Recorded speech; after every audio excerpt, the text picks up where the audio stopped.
Hi everyone, welcome back to another tutorial from Apps Academy. Today in this video, I'm going to show you how to change password in MetaTrader 5. To change your password in MetaTrader 5 application, first of all, launch open the MetaTrader 5 app on your device and log into the account for which you want to change the password. Right now, I'm using the demo account on my screen. From the home page, go to the bottom right corner and tap on Settings to open up the Settings menu.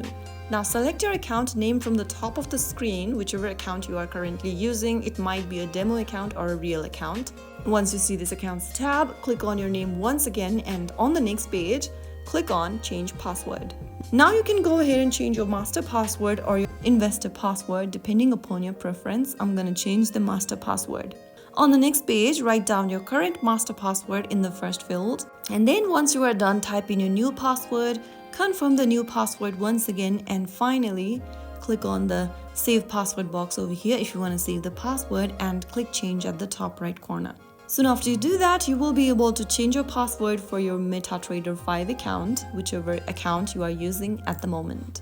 If you found the video helpful, don't forget to like, share and subscribe to our channel. I will be back again in the next episode. Thank you for watching.